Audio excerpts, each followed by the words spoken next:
I got sent this book, Against the Faerie Queene, for review. Darren was super nice. Also, they're a super small business just like me, so I love helping out other small creators when I can. Not that I have that big of a platform, but I have something. So, plus this is a really cool product. It's beautiful. And if you stick around to the end, I can provide, some links to their free prologue adventure to this adventure module. But, let's dive in. So this adventure is designed for 5e as well as for their own game system, Legends of Avalon. Obviously, I will be looking at this from a 5e perspective since that's what I would play this with. And also, I don't have enough experience with their system or the time to really try their system to give that an accurate review. Arguably, though, you could work this in with any D20 based system, even Pathfinder, I feel like it would work. Also a note, I haven't actually had the chance to play around in this adventure as I feel like it is for more of a long-term campaign. Most of the adventures in this go from level 3 to 8. I typically am a firm believer in playing the game first before fully reviewing it, just because I feel like if I just read the rules, it's like reading the rules of Monopoly and then never actually playing Monopoly. Sure, you can maybe understand what Monopoly is about, but you really don't understand like the hours of, cutthroat negotiation and the table flipping at the end. So unfortunately or fortunately, I don't know. This is from levels 3 to 8, and I wanted to be able to get this out as quickly as possible so that you guys could go check it out, pre-order it, etc. So here we are. First, I want to clarify that I am not very versed in Celtic fairy tales. So sure that if my mom is watching right now, she is probably having a fit. She's really into those kinds of things. That said, you don't really need that background for this book. You can still get the feel of it. It honestly kind of piqued my interest in it. Celtic fairy tales more, and it's not just Celtic, I don't think. Let's talk about it. The first and the most obvious thing for me, of course, is the design of the book, and this is not really much of the meat and potatoes of the book, so if you're looking for that aspect, I'll put timestamps down below so you can just hop to what's actually in the adventure. But let me gush over the design for a little bit. It's just beautiful. So the graphic designer in me, of course, is gonna come out. The art is amazing. All the artists, which I'll put on screen because I just want to give them a shout out because people forget these very important people that are a part of books. And their artwork in this book is fabulous. Not only are there just beautiful landscapes, there's also great character design. Pretty much every NPC, that's especially any one that is important, has their own character design. There's this one landscape in the book that has this guy kind of looking out over a snowy cliff face, and just the color palette and the light and the shadows in it is so beautiful. I mean, I would actually get this as a print and put it on my wall. Like, that's how pretty. I was like, If you like the artwork, they actually have their own art book that you could just get the artwork from. So flip through that if you're interested. The other thing about just the general design, of course, the headers and detail work is really nice. Plus that brush effect they have with some of the artwork, like the splotchy paintbrush effect, was really cool. And then there are also like color-coded boxes and some subtle coloration to the pages. You can even see it when you look at it from the side view, that each adventure is colored a slightly different color. You can very easily flip through it. I'll be honest, this kind of made me want to design something in a Celtic design for my own shop. Also, some other things I kind of liked about just the setup in this book were the pronunciation guide in the beginning, because we all know I'm gonna botch it even with the pronunciation guide. But it was helpful, and I also enjoyed that they would write names and then put in brackets the pronunciation of those names. I wish all modules would do this because I'm so bad at pronouncing things. This also might seem like a minor detail, but to me this is a major detail because it shows how much effort and time they put into really creating something that they're proud of, and the attention to detail really stands out just in the overall design and all of the little details like the guide and etc. Let's talk about the world. So the world is the Isle of Avalon, and it's definitely a world that I wanted to explore. It's pretty big. They've got a really beautiful map in the beginning. I think this also might be where some of that lore, you know, the mythology and fairy tales might be lost on me, because I'm sure someone else looking at this would be like, oh, that could be related to this and etc. But I would absolutely love to still explore this world with my players.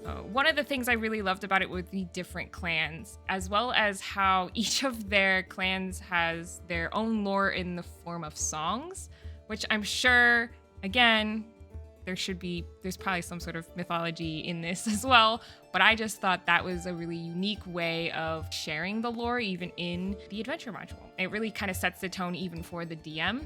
Something to note is that this adventure seems to me to be better suited for a full human party, and they do talk about it in the book, how other races are not common at all. Elves, dwarves, and etc. are extremely rare, in fact are really only seen in the other world, which is not something that's easily accessed. They're also kind of used as creatures that seem to be mysterious beings. I think it works better with a full human party. I can see some players not wanting to do that.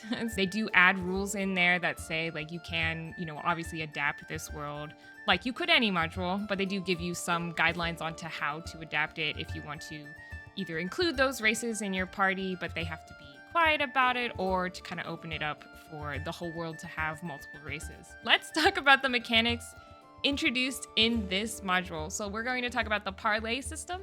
I absolutely love this. I know there are other systems and modules out there that offer similar mechanics, but I'm going to break down my understanding of this one and then hopefully get it right. Anytime a player wishes to convince an NPC to do something that NPC has strong objections to doing, the players can instigate a parley with them to change their mind. The NPC is then given a patience score, and each check the player fails decreases that score. When their patience reaches 0, the NPC makes a persuasion check, and with a success, the parley ends. The NPC successfully breaks the parley with the characters and walks away. If the NPC fails, they hesitate, raising their patience back up to 1 and allowing the players to give it another attempt. Throughout the parley, the player's goal is to cancel out each of the NPC's objections, which could be more than one, with an incentive, maybe intimidating them with threats. To do things like that, though, of course, they're going to have to learn more about the character and their personal aspects, things like their motivation, their virtues, what's important to them, and then kind of use those against them. These can, of course, be found while parlaying with that character, but they can also find this information from the location that they're in, from other characters around them, that kind of thing. I really find this to be a great system, even just to use outside of this adventure module, just for big, important negotiations in 5e. But I can also see this as being something that could be hard to get a handle on. Let's also talk about fate cards and journeys, which are probably my favorite part of this adventure module. I also, though, had a hard time understanding it at first, and it turned out, because I reached out to Darren, and I was like, am I getting this correctly? And he was like, well, kinda. And then we found out that actually a whole section is missing out of the book. So I'm glad that I reached out to him so that he can now release an errata, and a little PDF will be sent to anybody who purchases the book. This is unfortunately one of the cons to having a small team of, I definitely feel that, you know, you try so hard to find everything that and look over it a million times, but sometimes you just need fresh eyes to look over it while yours are glossed over. For fate cards, they're actually a standard deck of 52 cards plus a red and a black joker. They actually have a set of these cards which are absolutely beautiful, and I would buy them just to have that set of cards. I unfortunately don't have them. I do have this other pretty deck that is from Dragon Age Inquisition, the game, and it has kind of a very similar feel. It's not Celtic, obviously, but it feels appropriate, so we're gonna use those in my overhead view. At the start of each turn in a scene, you draw one card from the deck and place it face down. Throughout the scene, players may make things worse or better, which would allow you to add another face down card or take one away. And once you reach the 4th card, you must tempt fate. This following section was not in the book, though it is in their quick start guide. When you tempt fate, you end up revealing each card one by one. If one joker or 2 court cards are revealed, then it brings up a complication. Court cards are obviously the Jack, King, Queen, Ace.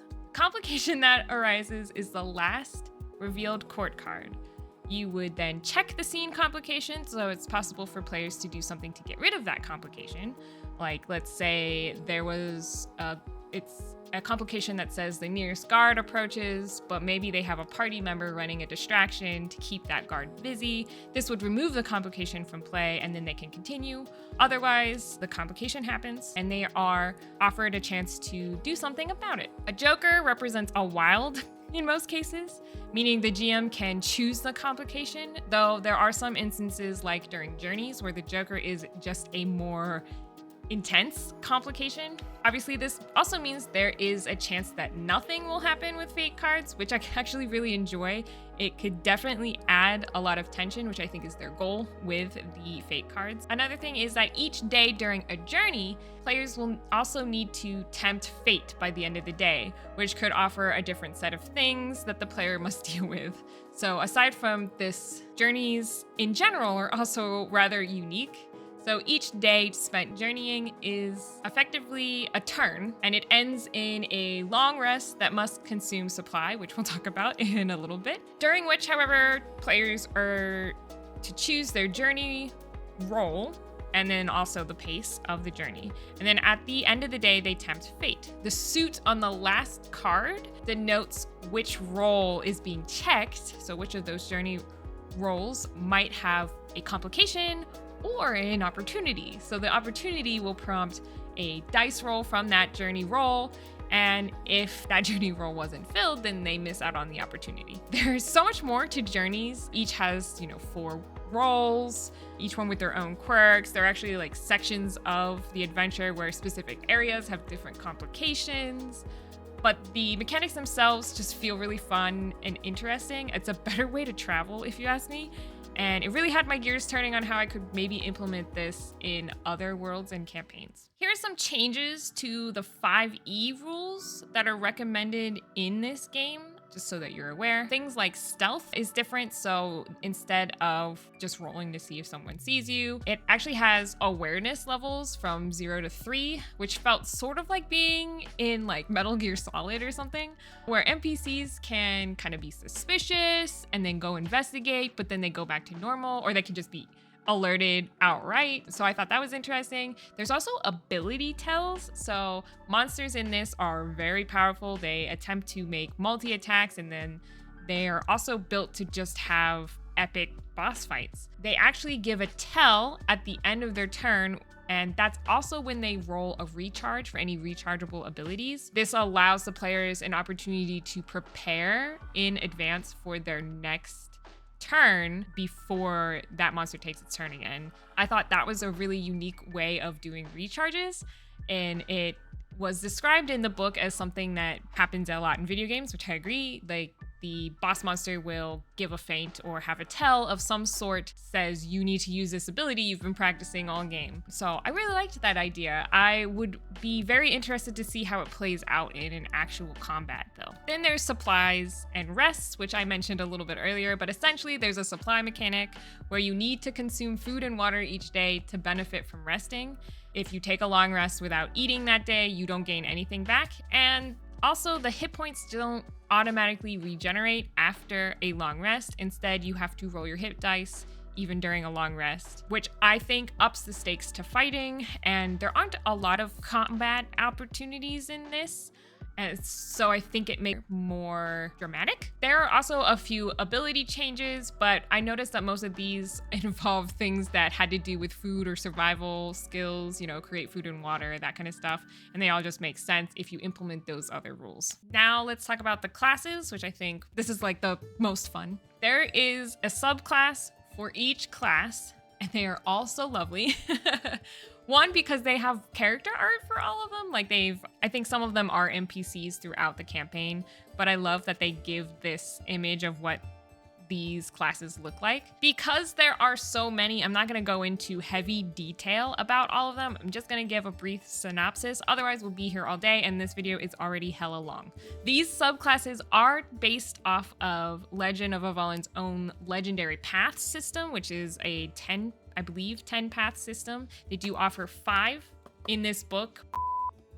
Editor Kylie here. I was editing and realized I completely skipped Artificer. So tell us how you really feel, right? The Artificer class in this is called an Automificer? Sure. So they created an automaton that can do their bidding and follow them around, and looks real cool. Like, look at it. It's pretty cool, but I totally skipped it. So my bad, continue on. So for Barbarian, we have Path of the Gladiator, which uses flourishes to pretty much elegantly disarm foes, avoid strikes, and chain attacks. It feels more to me like a fancy fighter. For Bards, we have College of Faerie, I'm gonna get it wrong, specializing in concentration spells. So they use Philly's songs to maintain the magic of multiple spells or release them in like a crescendo of powerful magic. We have the philosophy domain for clerics, where instead of a religious tie, your tie is to clarity of thoughts and choice words, which is a quote from the book. That just brings your allies, you know, wisdom while kind of driving your foes mad. We have Circle of Oaks, my personal favorite. Are we surprised? I'm the druid, where you learn Forest Shape, which actually roots you in place, but it increases your offensive and your defensive. That's kind of cool. We have Primus for fighters, a martial archetype that utilizes tactics that kind of grant you advantage or makes openings for allies. Next, we have the Way of Enweir, which is for monks, where you kind of uncover your foes' true names and you use that against them, which I think has such a, it almost feels like a warlock type of thing or something, but I like it a lot. We have 2 for paladins. We have Oath of the Paragon, which makes you an inspiration to everyone, essentially, and you kind of bring hope to the battle even when, you know, all hope is lost, and you're very closely tied, I saw, to some of the lore in the world and the virtues of the world, which I really enjoyed. And then there's also the Oath of the Swinpix. I don't know that I pronounced that correctly. It's another Voloctide class that kind of adorns these powerful and intricate like designs all over them that are attuned to magic, which grant you, protection, but also weapons. So that's pretty cool. Next, we have the Taili for Rangers. Allows you to take a hit or make a hit that increases your fury and in turn increases things like your defense, your damage, or your control over the enemies, which is pretty cool for a ranger. So you're like a ranger barbarian at that point. Next, we have 2 different subclasses for rogue. We have the Faceless, which I think is real cool, who can essentially alter their human appearances using their Fae heritage to look like anybody, which I feel like is crazy.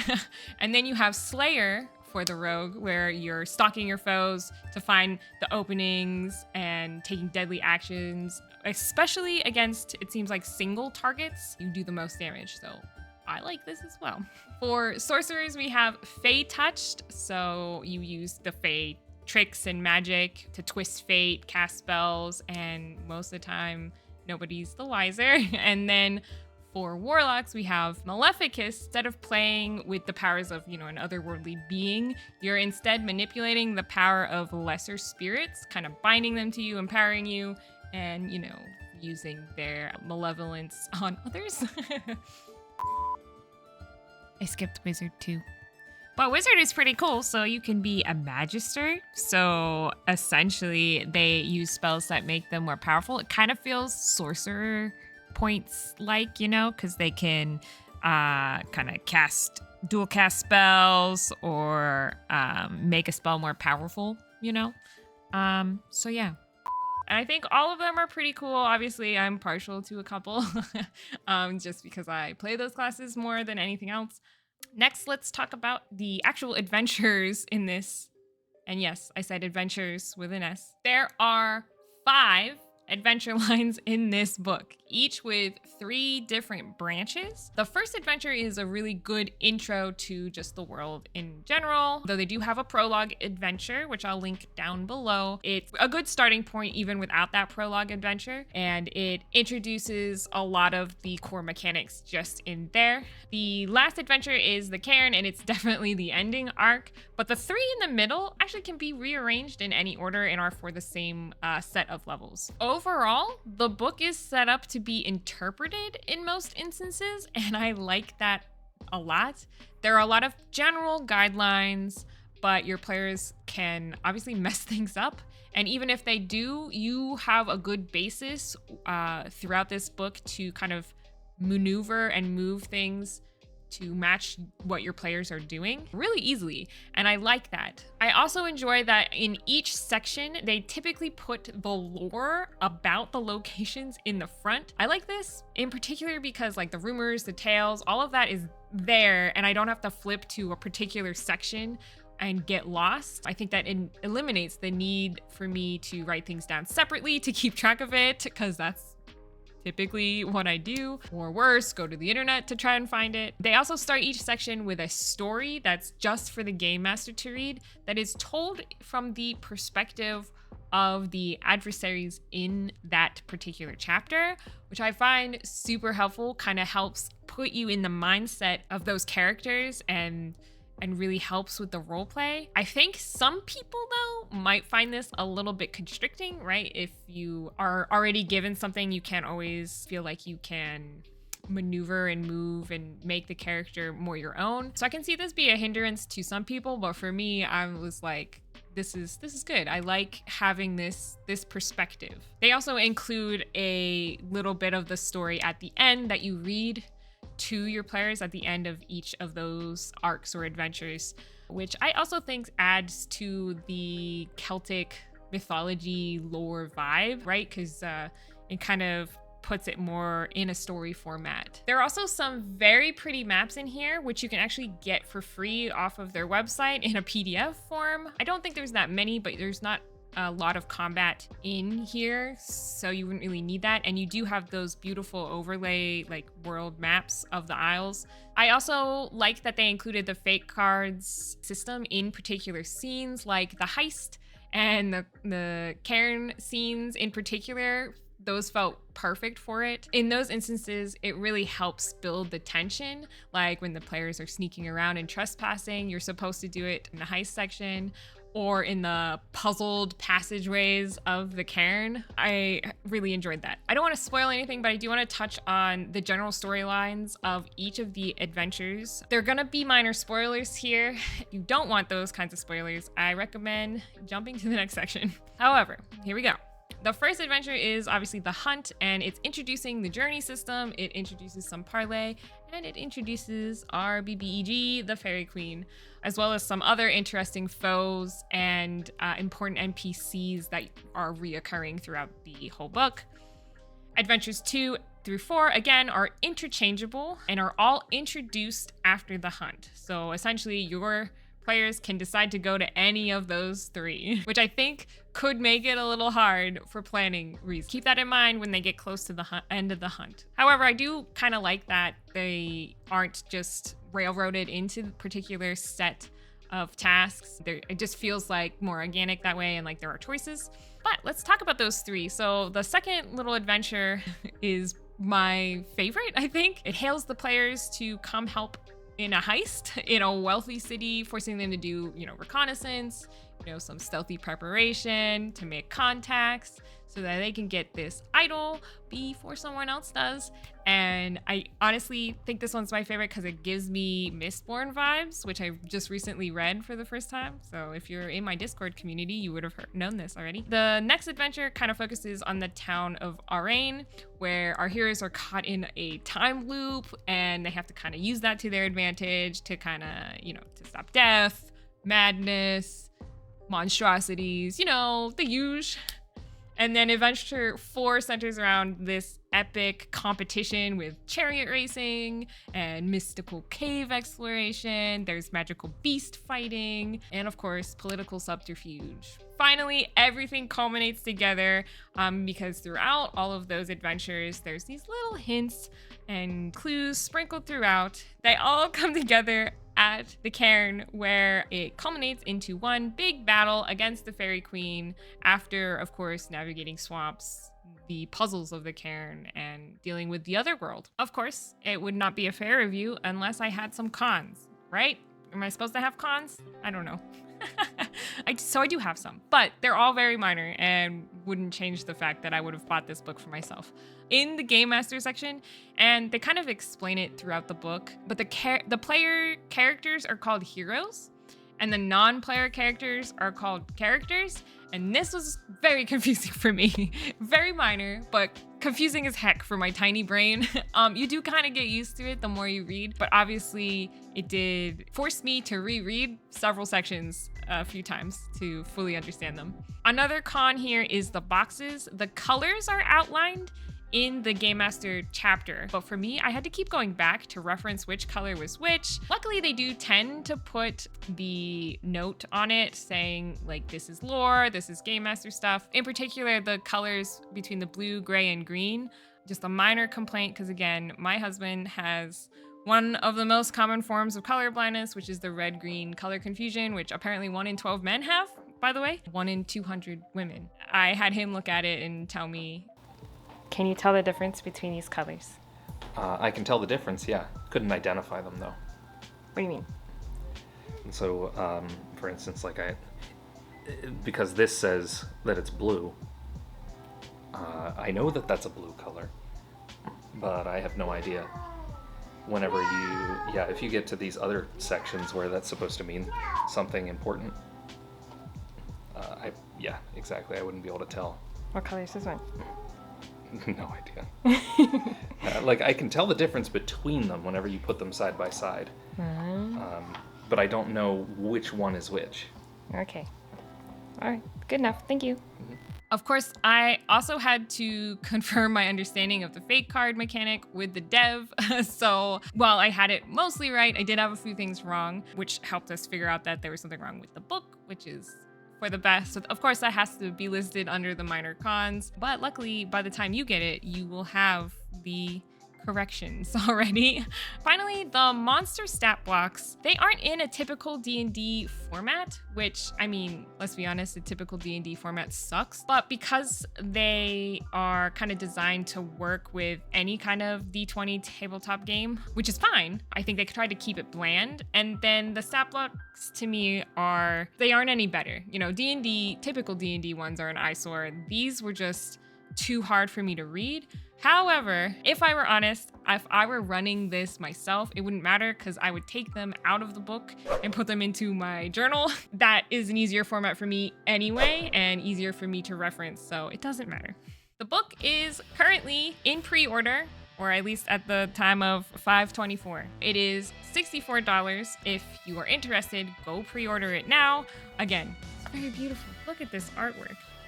So pretty. If you aren't sure, they actually have a free prologue adventure, which is not required to play this module, but would be a great way to see if your players are interested. I will link that down below. So what are your thoughts about, Celtic mythology? Is this something you guys would play? What about the fate card system? Which in my notes, I wrote fat card system. But let me know in the comments and I will see you guys in the next one. Bye-bye.